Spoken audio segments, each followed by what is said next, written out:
Bismillahirrahmanirrahim. Assalamualaikum warahmatullahi wabarakatuh. Sebelumnya perkenalkan, nama saya Alif Fiara Nazara, NIM 202105-117, kelas A reguler Hubungan Internasional. Di sini saya akan menjelaskan mengenai teori filsuf Ptolemeus dan filsuf Kopernikus.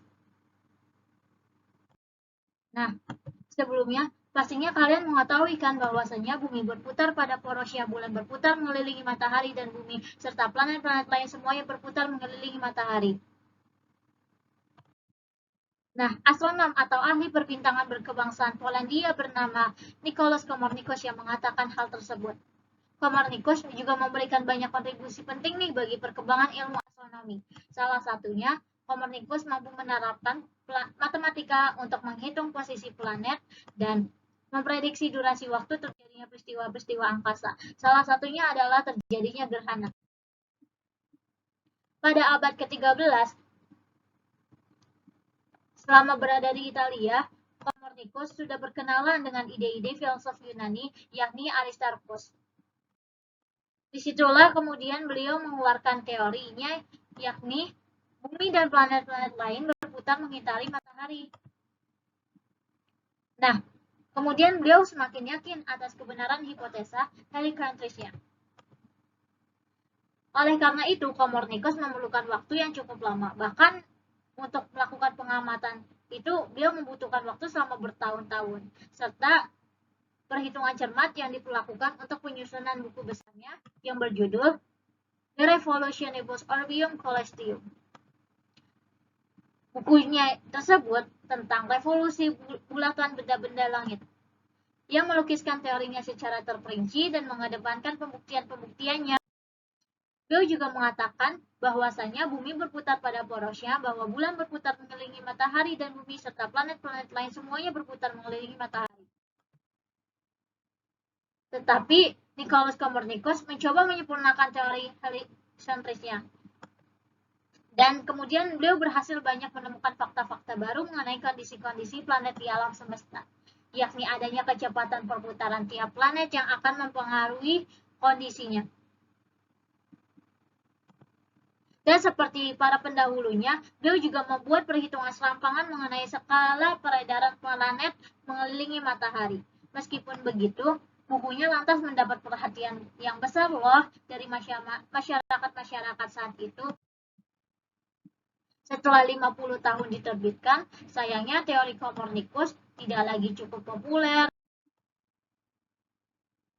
Namun, ada seorang astronom Italia yang bernama Galileo Galilei yang saat itu membuat teleskop besar pada tahun 1609.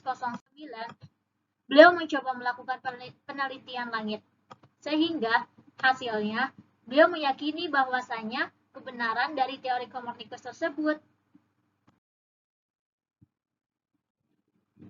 Nah, apakah kalian tahu siapa yang paling awal mulai mengamati langit ribuan tahun yang lalu? Ya, benar. Jawabannya adalah Claudio Ptolemeus. Beliau merupakan salah satu filsuf pengamat paling awal yang saat itu mulai mengamati langit ribuan tahun yang lalu loh. Beliau bahkan secara sistematis memetakan langit yang kemudian membantu untuk memprediksi dan menjelaskan gerakan planet dan bintang-bintang. Beliau juga seorang filsuf dan ilmuwan yang tinggal di Alexandria, Mesir hingga hampir 2000 tahun yang lalu. Selain itu juga, beliau mulai mempelajari geografi dan menggunakan apa yang beliau pelajari untuk membuat peta rinci dari dunia yang dikenal. Ptolemeus bahkan menulis tentang pandangan teori geosentris Yunani, yakni tentang alam semesta, yang dimana menempatkan bumi di pusat segala-galanya. Teori ini bahkan hampir dipercaya selama hampir 1400 tahun lamanya loh. Sebab jika kita memperhatikan benda-benda langit di sekitar kita, benda-benda tersebut tampak tengah bergerak mengelilingi bumi. Filsuf asal Polandia, yakni Nicolaus Copernicus, yang sebelumnya sudah saya jelaskan, ia juga mengajukan loh pandangannya terkait teori heliocentrisnya yang berjudul The Revolutionibus Orbium Coelestium, di mana pandangan heliocentrisnya yakni menempatkan matahari di pusat tata surya. Maka dari itu, orang-orang mulai meragukan nih bahwasanya Ptolemeus apakah benar-benar mempercayai sistemnya sendiri atau malah hanya menggunakannya sebagai metode untuk menghitung posisi. Hingga kemudian mulai ditemukan kelemahan dalam teori geosentris ini, yakni di mana tidak dapat menjelaskan matahari dan bulan yang bergerak dalam jejak lingkaran mengelilingi bumi, melainkan hanya planet bergerak tidak berada dalam serangkaian simpul ke arah timur. Oke, sekian dari saya. Wassalamualaikum warahmatullahi wabarakatuh.